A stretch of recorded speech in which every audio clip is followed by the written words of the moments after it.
Bueno, finalmente damos lugar a esta última parte de la clase. ¿Sí? La presentación en PDF la dividí en 4 audios. ¿Sí? Esta es la última parte. En esta filmina que les presento, lo que trato de mostrarles es una idea del tiempo que tiene la agricultura en términos de perspectiva o del tiempo que lleva la humanidad. ¿Sí?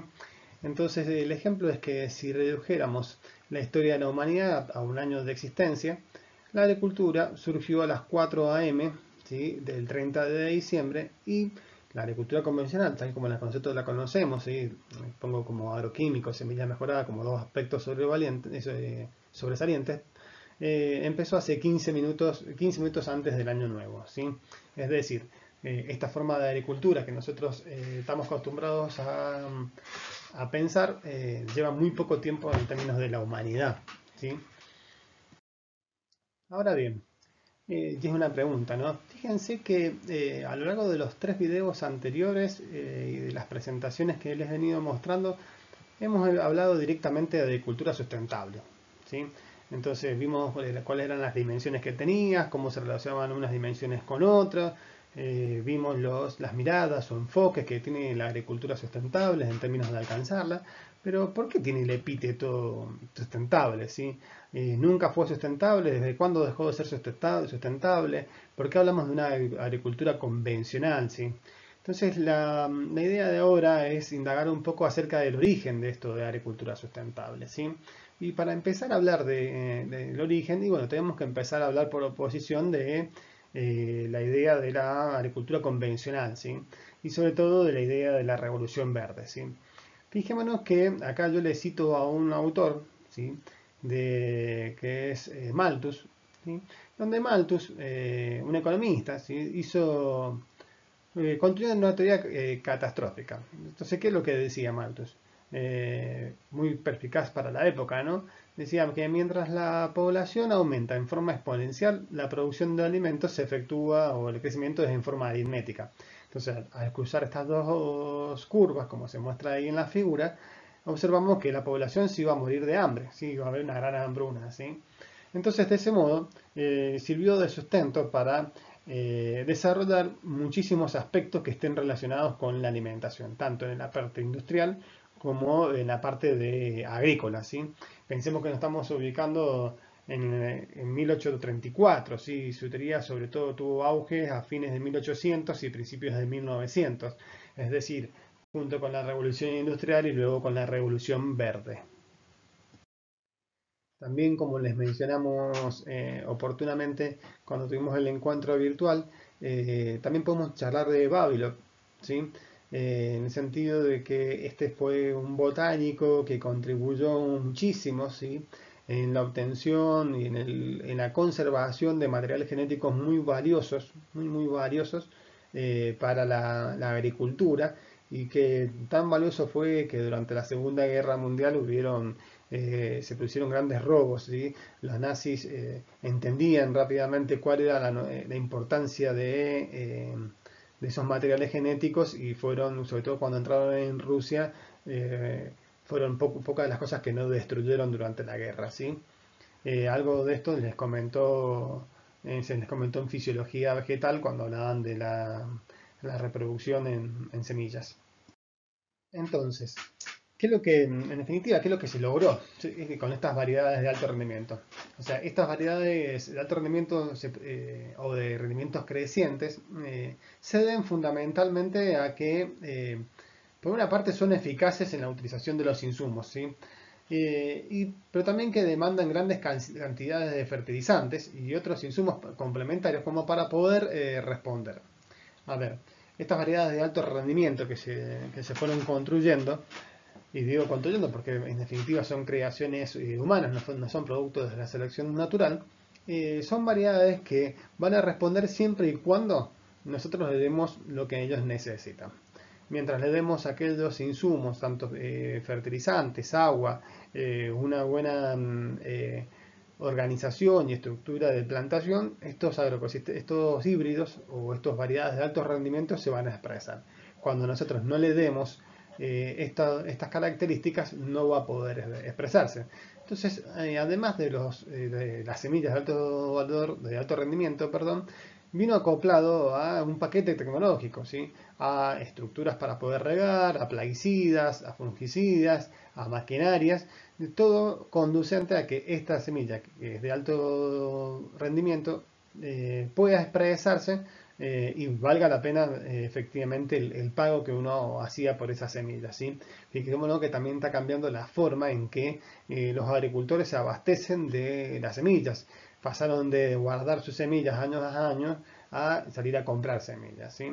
Entonces, se produjo, como le digo, se produjo un cambio bastante grande en el que ya no se empezó a disminuir o ser menos frecuente la obtención de variedades tradicionales, ¿sí? En donde estas variedades tradicionales tenían la connotación, la característica es muy importante de que son productos del ajuste del genotipo del ambiente. Hay como una coevolución de esos genotipos, ¿sí? Hay un proceso adaptativo, ¿sí? De largo aliento, ¿sí? En donde se va ajustando el nicho de esa especie al hábitat, ¿sí? Y se pasó a la obtención de unas variedades de alto rendimiento que en definitiva lo que se hace es otorgarle el ambiente o el hábitat a ese nicho, ¿sí? Es decir, nosotros al darle todos los insumos, ¿sí? Lo que estamos haciendo es construir el hábitat para que se exprese el nicho de esa especie. A todas luces, y en esto no hay discusión, en que el principal resultado, ¿sí?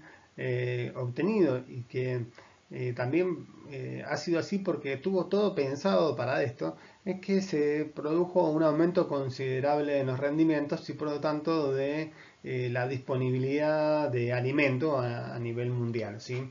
En primera instancia de rendimientos y en segunda instancia de calidades, ¿sí?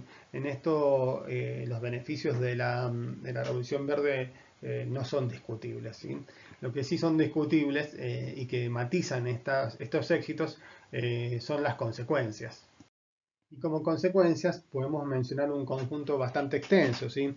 Podemos mencionar, por ejemplo, que se produjo mucha contaminación de alimentos, de aguas, suelo, de personas, ¿sí? Con distintos pesticidas, fungicidas, plaguicidas, ¿sí? Y otros productos de síntesis químicas que no solamente fueron utilizados en forma errónea, ¿sí? Sino que fueron largados al mercado o al uso sin tener las correspondientes precauciones o sin tener el suficiente conocimiento, ¿sí? Hay también asociado a esto una idea de que si ustedes observan cómo las industrias semilleras, las industrias químicas, ¿sí? Y mecánicas, desde mediados del siglo pasado hasta la actualidad, cómo se han ido fusionando unas con otras, nos empieza a dar una idea de cómo este simple cambio de la repartición de fotoasimilados ha tenido muchas consecuencias a nivel socioeconómico global, ¿sí? Así, el paquete tecnológico está provisto por una sola empresa que te vende tanto la semilla como el plaguicida, como el fungicida, y que a lo largo de los años ha habido una mayor concentración de este tipo de empresas, ¿sí? Otra de las consecuencias que se ha producido producto de la revolución verde es la pérdida de biodiversidad por simplificación de hábitat y también por fragmentación de los hábitats y también por el excesivo uso de agroquímicos. También podemos citar la pérdida de la capacidad productiva, productos o sea, de los suelos, por erosión, degradación. O sea, se han desencadenado procesos de desertificación, ¿sí?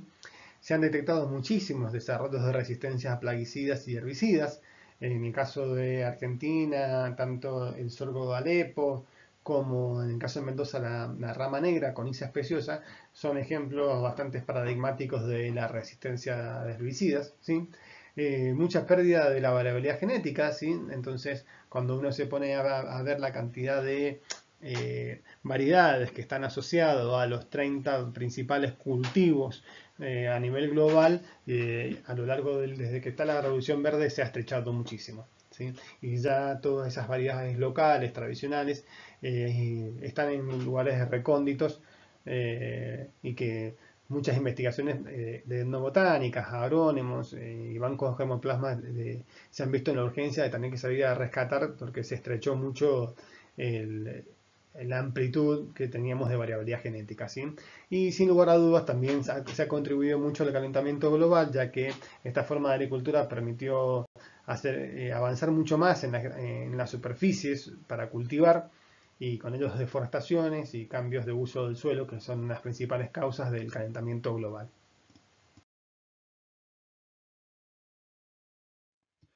Otras consecuencias que podemos citar ha sido la dependencia creciente de combustibles fósiles y disminución de la eficiencia productiva en términos energéticos.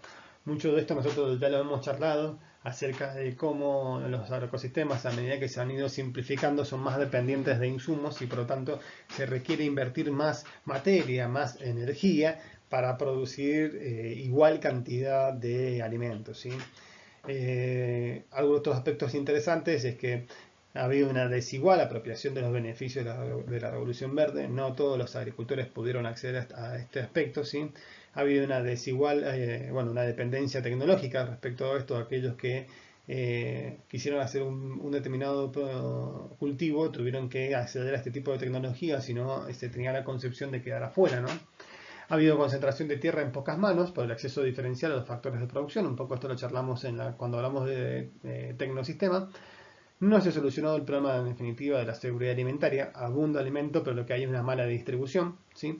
Pero sí afectó profundamente la soberanía alimentaria de los países, en el sentido de que cada vez hubieron más variables externas que decidían sobre qué producir, cómo distribuirlo y cómo consumirlos a esos productos, ¿sí? Y también ha habido obviamente una erosión cultural acerca de los conocimientos asociados a la producción de alimentos. Acoplado a lo que venimos charlando y de actual vigencia, eh, no podemos dejar de mencionar, ¿sí?, la segunda revolución verde. Y esta segunda revolución verde, con los mismos fundamentos que la primera, encuentra a la agricultura transgénica, los organismos genéticamente modificados, como principal actor, ¿sí? Eh, Volvemos a lo mismo, que el argumento más importante o más fuerte para promover la introducción de los transgénicos se basa en las premisas casi mitológicas, uno podría llamarse, del hambre en el mundo y de que cómo un grano modificado genéticamente podría solucionar ese problema, casi como mágicamente, ¿sí? Entonces eso lleva a una necesidad de aumentar los rendimientos y que la biotecnología podría casi salvar el mundo, salvando las distancias de estos relatos, como digo, mitológicos. Creo que la biotecnología tiene mucho que aportar y que puede ajustarse. Es muy interesante lo de la biotecnología en el sentido de que puede construir genotipos, ¿sí?, adaptados a determinados hábitats y que estos generen mayor cantidad de impacto, que sería como una vertiente alternativa a la orientación que está teniendo la obtención de organismos genéticamente modificados. En esta filmina muestro dos ejemplos de lo que son los organismos genéticamente modificados, y son dos ejemplos que son los más difundidos en Argentina y que también son los que ocupan la mayor superficie con agricultura de Argentina, ¿sí? Entre soja y maíz están ocupando alrededor de 20 millones de hectáreas, ¿sí? Por parte de la soja, que es la más difundida y la que ha ganado más popularidad gracias a sus buenos precios internacionales, tiene como destinos los usos de harina, aceite, lecitina, mono y triglicéridos, ácidos grasos y otros derivados de la soja. Por su parte el maíz, ¿sí?, se utiliza para harina, maíz, aceite, glucosa, jarabe de glucosa, fructosa, caramelo, sorbitol y obviamente para alimento de ganado. En función de lo que venimos charlando sobre la agricultura convencional, en esta filmina presento algo así como los pilares de esa agricultura convencional, como los elementos que estructuran la lógica con la cual una mirada de la agricultura convencional ejerce su práctica, ¿sí? Un primer aspecto que aparece, un primer pilar, es esta mirada, esta visión del ambiente como un objeto externo, como un objeto fácilmente cambiable y a su vez inagotable, ¿sí?, cuyo finalidad de ese objeto es sin lugar a duda la satisfacción del hombre, y por lo tanto hay una mirada bastante antropocéntrica sobre lo que es el ambiente. Otro aspecto u otro pilar que aparece en forma clara es que en la concepción de la agricultura convencional la podemos clasificar como cortoplacista, ¿sí? Necesito satisfacer esto ahora, no después. Lo que importa es lograr el objetivo ahora, después veremos, ¿sí? Y productivista, en el sentido de que hay que producir lo más que se pueda ahora y después veremos cómo se resuelve, ¿sí? Pero la producción, el abordaje productivista también está muy asociado a una mirada, a una concepción de éxito, ¿sí? Si tengo mucho rendimiento, soy exitoso, ¿sí? Y en esto de cortoplacismo, en esta mirada productivista, se asocia obviamente la idea del alto rendimiento, ¿sí? Por eso aparecen los híbridos, por eso también están los transgénicos, ¿sí? Y de pocos cultivos, como si fuese un sinónimo de indiscutido de éxito. Entonces, así la agricultura se fue volviendo muy especializadas en pocos cultivos y esos pocos cultivos ocupando una gran extensión. Otro de los pilares muy importantes, ¿sí? Y que no solamente ha acompañado a la agricultura, sino a muchas prácticas basadas en conocimientos científicos, es una visión, una mirada atomista y reduccionista del mundo, ¿sí? Atomista en mirar una sola parte, ¿sí? Y reduccionista en reducir el mundo de eso a un conjunto de variables que apuntan a un determinado objetivo y no a otros, ¿sí? Entonces, de esa manera, junto al método de adquirir conocimiento, también de particionar, una mirada bastante cartesiana, de particionar esa realidad y de esa realidad elegir solamente dos elementos y que esos elementos sean coherentes con un determinado objetivo, hizo que predominara una mirada muy atomista, muy reduccionista y que alimentó justamente a la visión del ambiente como algo externo al hombre y que a ese ambiente había que lograr la mayor productividad en el menor tiempo posible, ¿sí? Estas tres partes, ¿sí? Contribuyen al pilar siguiente, que es esa incapacidad de percibir el agotamiento de los recursos, esa incapacidad de percibir que por obtener a corto plazo y alta producción se obtienen bajos niveles se obtiene una gran degradación de los recursos productivos, ¿sí? Si a eso le sumamos que el producto de los aportes científicos, productos de la práctica, producto de las distintas estrategias comerciales, se fue atomizando, el conocimiento sobre el funcionamiento de los agroecosistemas se fue restringiendo, ¿sí? Entonces, de acá a 20 años atrás se ha empezado justamente a promover el conocimiento de estos agroecosistemas, no solamente sus componentes, sino complementándolo con cómo funcionan las interacciones y cómo estas interacciones pueden ser manejadas a lograr ciertos objetivos, como puede ser conciliar una alta producción con una conservación de recursos. Y por último, dentro de los pilares de esta agricultura convencional, algo que ya hemos venido discutiendo en clase, pero es el optimismo tecnológico, una confianza en la tecnología, es decir, produzcamos mucho a corto plazo, ya, logremos obtener las mayores rentabilidades posibles, ¿sí? Que si surge algún problema debamos encontrar alguna solución porque siempre vamos a poder desarrollar una tecnología que nos permita solucionar los inconvenientes que generemos. Entonces, en colación a la razón que tiene esta presentación, ¿sí? Nos podemos preguntar que de dónde surge el epíteto sustentable, ¿sí? De dónde surge la necesidad de establecerle a la agricultura un calificativo o una idea de sustentabilidad. A continuación daremos un poquito más detalles del mismo. Bien, entonces, en primera instancia, desde donde se ancla, desde donde se comienza a desarrollar todo esto que nosotros estamos hablando o intentando comprender sobre agricultura sustentable, lo podemos asociar a la idea inicial de desarrollo sustentable, ¿sí? Cuyo desarrollo también sufrió de muchos epítetos y uno de sus últimos fue el de desarrollo sustentable. ¿Por qué digo esto? Porque hemos hablado de desarrollo integral, desarrollo social, desarrollo a escala humana, etcétera, ¿sí? Este desarrollo sustentable, ¿sí? Estas nociones de desarrollo sustentable, esta preocupación por el agotamiento de los recursos, se cristaliza en 1987 cuando, producto de una reunión en la Comisión Mundial para el Medio Ambiente y el Desarrollo, o Comisión Brundtland, como comúnmente se le llamó, referido a la localidad donde se hizo esta reunión, elaboraron el primer informe de nuestro futuro común. Digo primero porque es el primero que tiene su nombre, pero hubieron otros informes que ya vamos a ir mencionando acerca de esta discusión.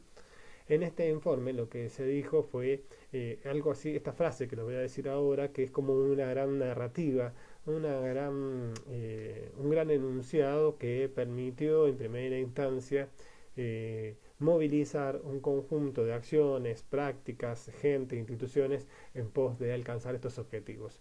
¿Qué es lo que se propuso? Sí, ¿qué fue lo que se mencionó? Para decirlo en forma propia, lo que se mencionó fue pensarlo como que es el desarrollo que satisface la necesidad de las presentes generaciones sin comprometer la habilidad de las futuras para satisfacer sus propias necesidades. Aquí les muestro otra definición sobre desarrollo sustentable, ¿sí?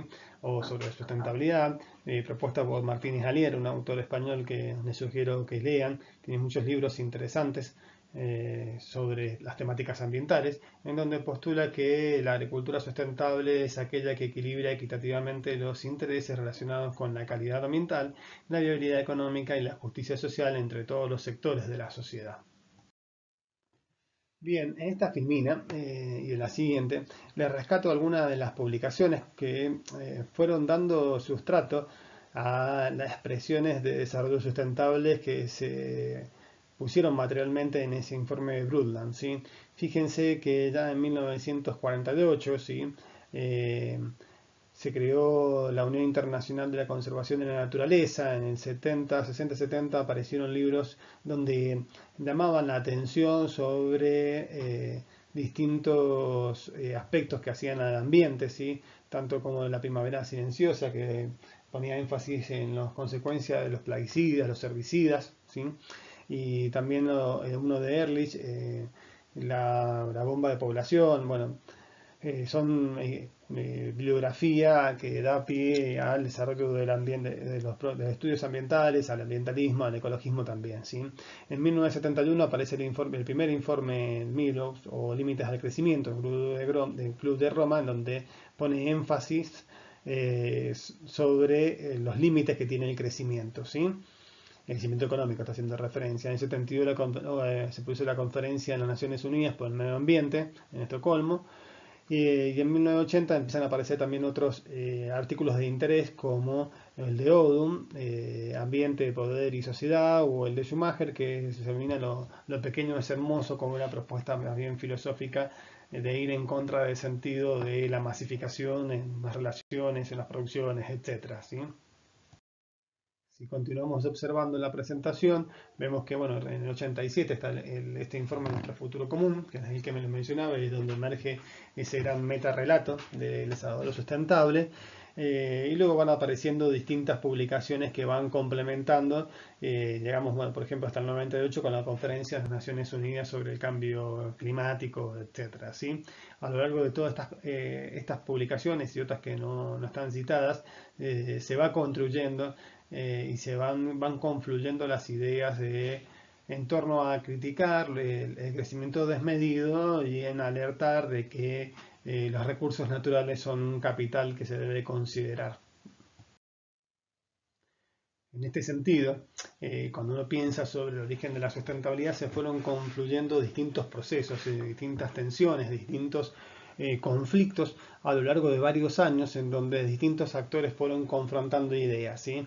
Por una parte aparecieron las connotaciones de desarrollo iniciadas a mediados del siglo pasado, en donde se pasaba de la idea de crecimiento económico a desarrollo, en el sentido de que el crecimiento económico no garantizaba el bienestar de la población, sino que había que lograr el desarrollo.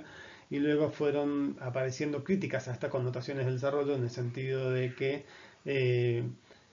no estaba logrando no estaba lográndose cumplir con esos objetivos. Entonces aparecieron algunos epítetos relacionados al desarrollo integral, desarrollo social, etcétera, ¿sí? En paralelo a esto empezaron a aparecer todas estas críticas ambientales que yo les citaba anteriormente, que fueron, bueno, no les cité las críticas, sino les cité los documentos, ¿sí? Que fueron dando origen a los movimientos ambientalistas, donde fueron tomando mucho más forma y mucho más protagonismo en la escena de la discusión, y en donde se fueron sobre todo cristalizando que muchas problemáticas locales eran problemáticas globales, ¿sí? Entonces, a partir de eso se empezaron un montón de debates entre ambientalistas, economistas, ecologistas, ¿sí? Tanto de los ambientes de la ciencia como del ambiente de las organizaciones sociales, que fueron llevando a que se desarrollen distintas propuestas, distintas propuestas conceptuales acerca de cómo lograr un desarrollo más acorde a los requerimientos sociales y a los requerimientos del ambiente, ¿sí? Aparece la noción de ecodesarrollo, ¿sí?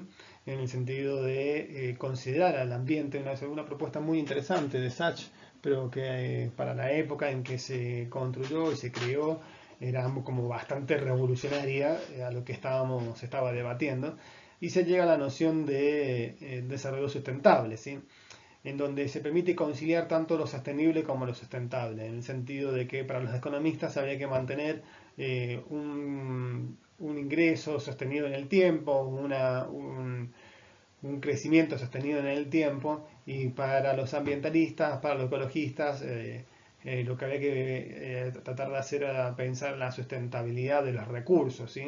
Entonces, de esa manera se logra llegar a este concepto de desarrollo sustentable, que resulta un concepto muy conciliatorio, ¿sí? En el sentido de que nadie va a estar en desacuerdo sobre esto, pero también que tiene unos fuertes componentes de ambigüedad y por lo tanto también de muchas contradicciones, ¿sí? Muchas contradicciones intrínsecas y que todos las vivimos y las padecemos diariamente, y que tampoco están en perspectivas de solucionarlas.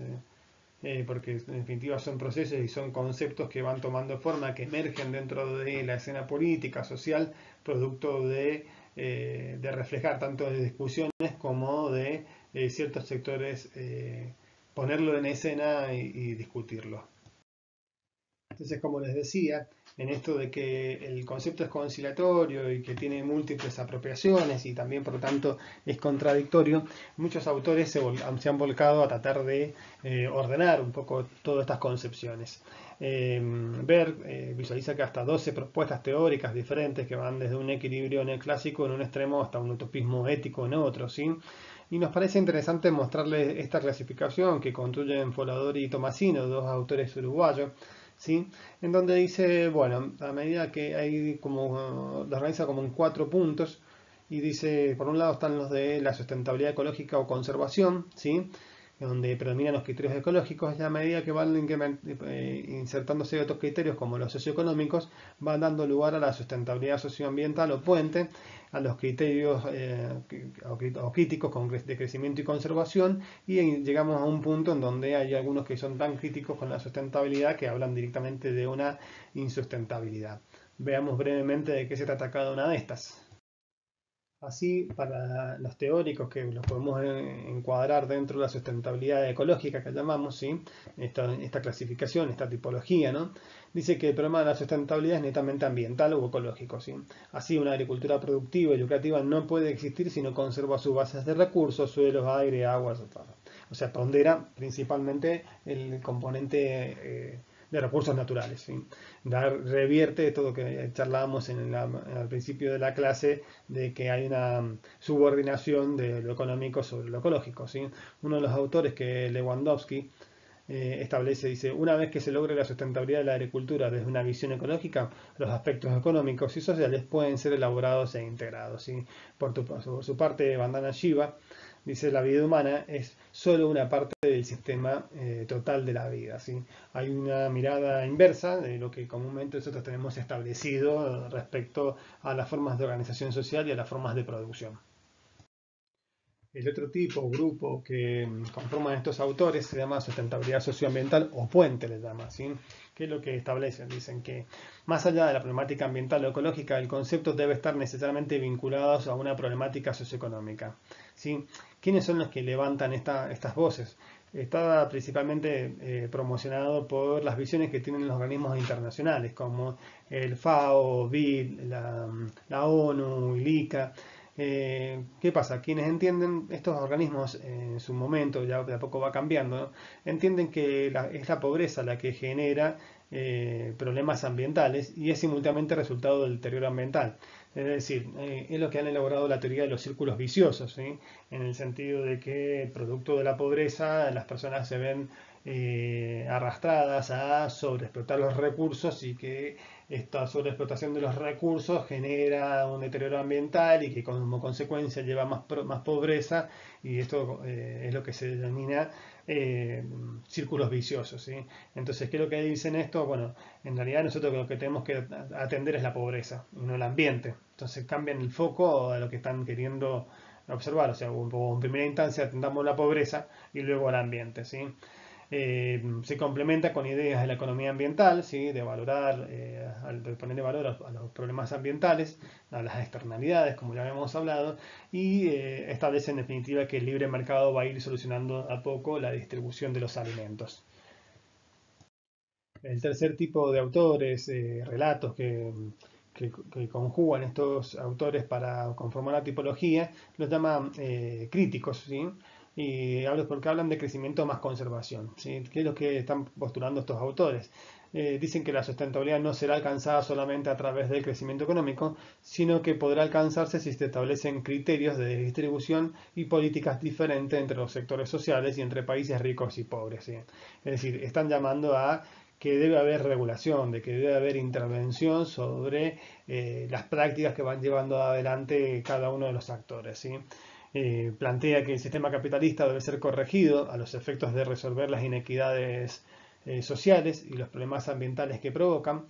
Propone por ello una combinación de un conocimiento tradicional y moderno y apuesta fundamentalmente a la agricultura familiar como actor principal de la agricultura sustentable, ¿sí? También ponen mucho énfasis en la práctica agroecológica y muy está ligada a los movimientos sociales, porque son ellos los que los aglutinan y defienden los intereses también de los asalariados rurales, campesinos, agricultores familiares, etc.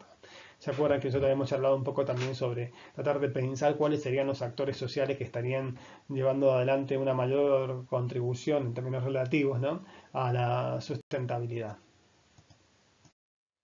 Y finalmente, el cuarto tipo, ¿no? Que es el cuarto grupo, los denomina críticos de la sustentabilidad o directamente de la insustentabilidad, ¿sí?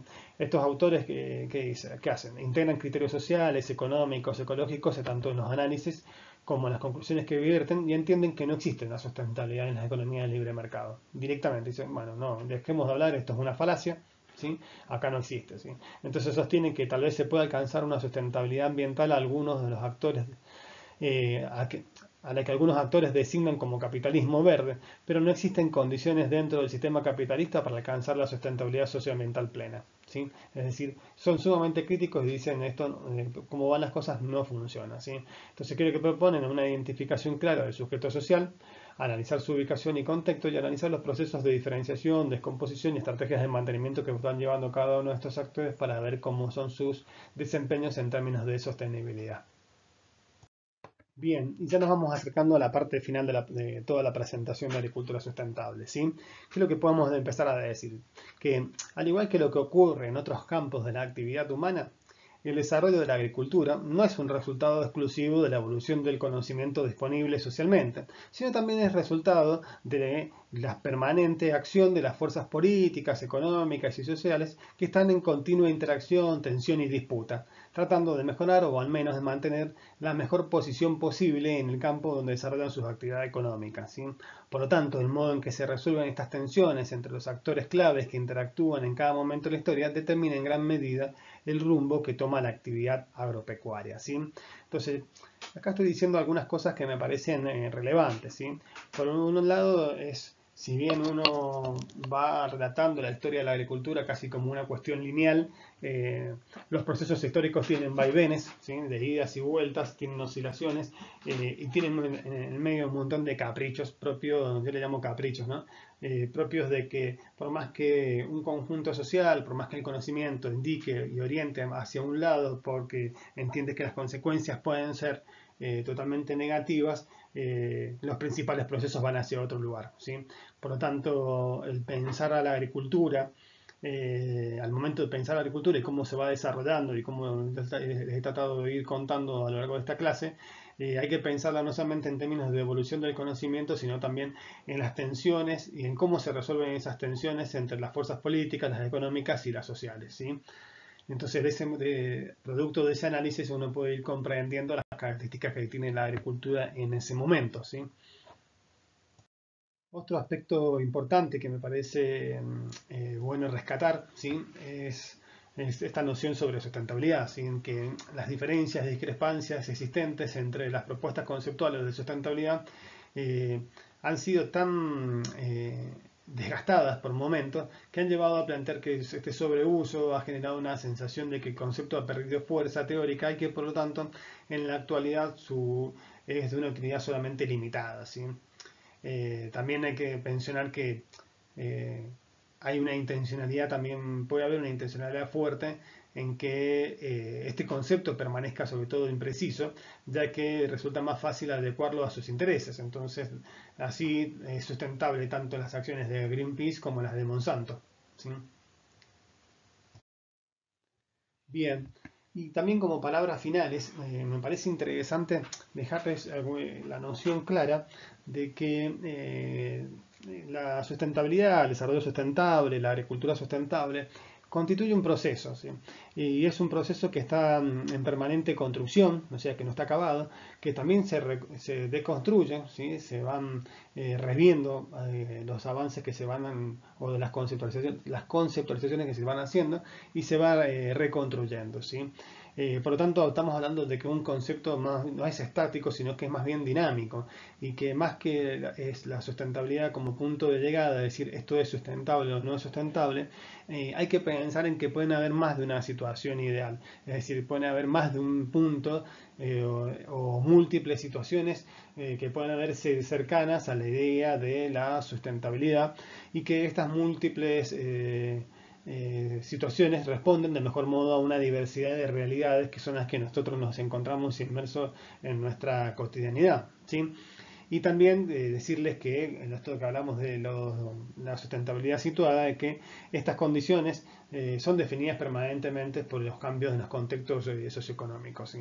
Mucho de lo que les he venido relatando, mucho de lo que se va diciendo, lleva a pensar de que casi que esta sustentabilidad, por su nivel de abstracción, por su nivel de discusión y porque también por sus múltiples apropiaciones, casi que pareciese una ficción.